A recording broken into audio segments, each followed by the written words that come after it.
Yo, what's up? Name is Jet1 and welcome to my new Let's Play number 21, Sin and Punishment, Earth Successor.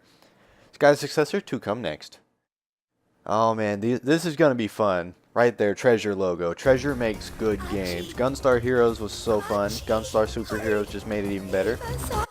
And then this game is amazing. And let me tell you, right away I want to get this out of the way.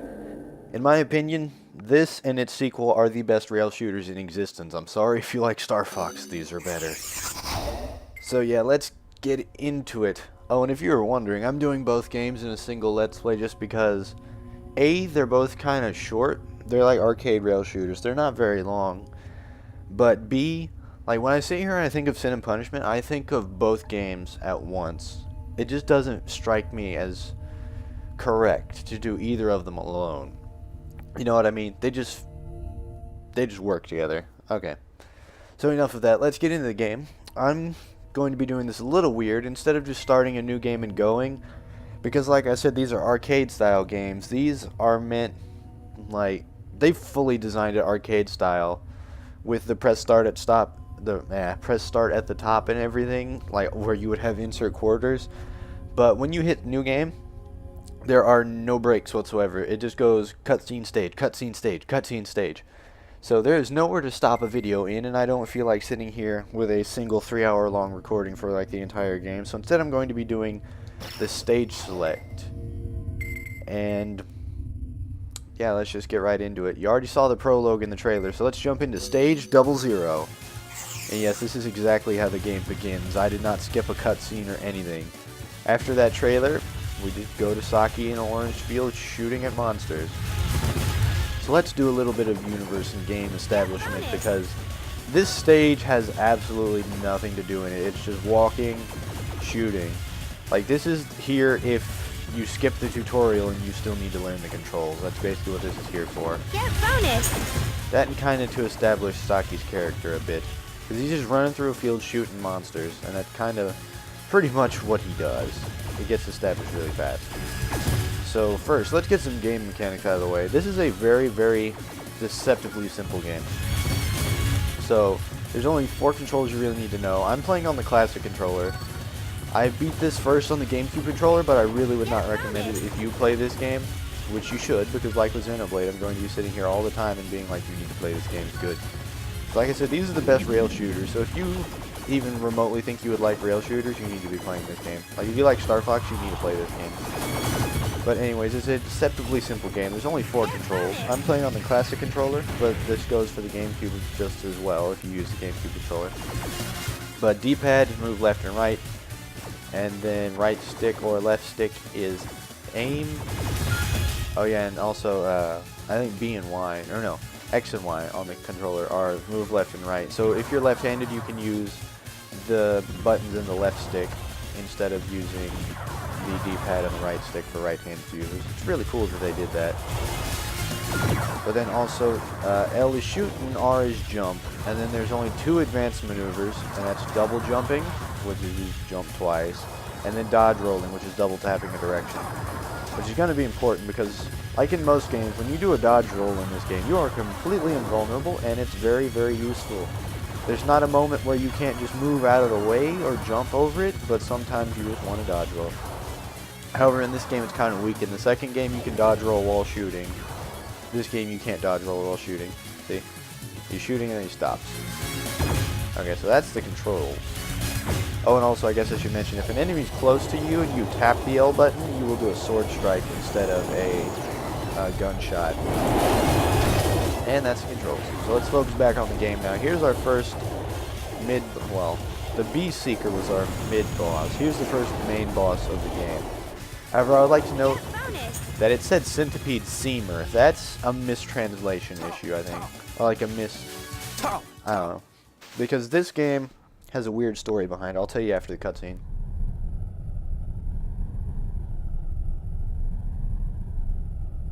Saki! Oh, Saki! Good morning, Saki. Good morning, Iron.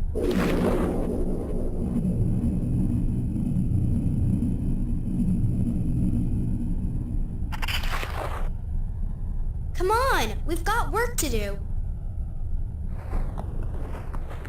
So yeah, this game, in the cutscenes, well, it ties into the interesting story. I won't be talking over cutscenes because there's no subtitles this time for me to excuse myself with. And the reason for that is that this game is really interesting. It didn't come to America on the N64. It came on the Wii. This is the first place you could buy this game. And it was just under their import program. Like, it randomly just showed up on the shop one day. I went and I looked at it and it looked cool and I bought it. But, like, it was like a mild rush job. They got English voice acting and then, like, English menu stuff.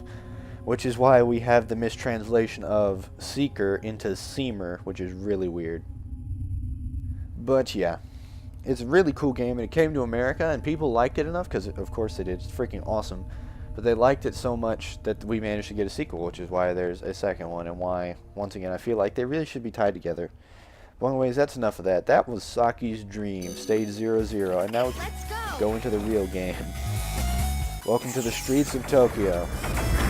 The game does not share much about the story, so I'm going to go ahead and set up the backstory for you. This is Earth, and Earth is currently in trouble. These guys... Actually, scratch that. Isn't Earth always in trouble in video games? So these guys we're fighting here are called the Armed Volunteers. And they're basically... I don't know what nations they are, actually. It's probably just a Japanese initiative, because we're currently in Tokyo, but it's a Japanese military initiative. Why does Japan need a military initiative, you may ask? Well, you know those monsters we were shooting? The Seamer? I'm going to call them Seekers because that's the correct name. But the Seekers, well, like the little monsters and the Seekers, they are of a type of creature called the Ruffian, and they came about from genetic... I really don't know how to put it. I think it's genetic engineering is the term? Yes, it is. So humans were messing around with genetic engineering trying to solve world food shortages, kind of like in Dead Rising actually. But they were trying to solve food shortages and they instead created monsters, the Ruffians.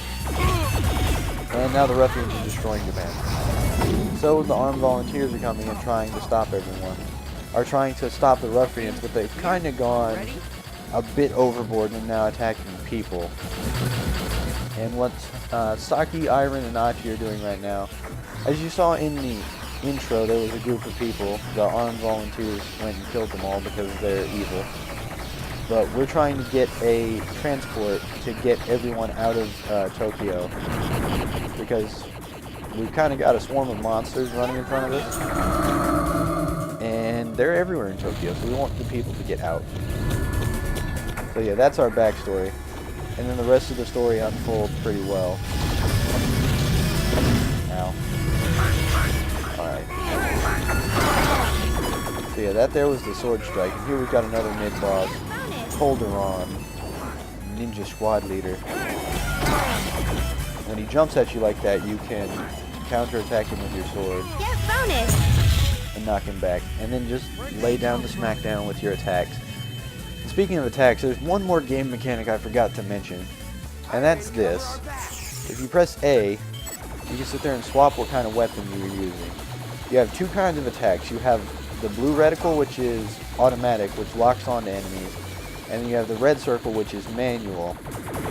However, while automatic may seem good, I recommend you don't use automatic, because the catch with automatic is that in exchange, because you can't miss, you deal much less damage. I think it's either half to like 1.5 times less damage.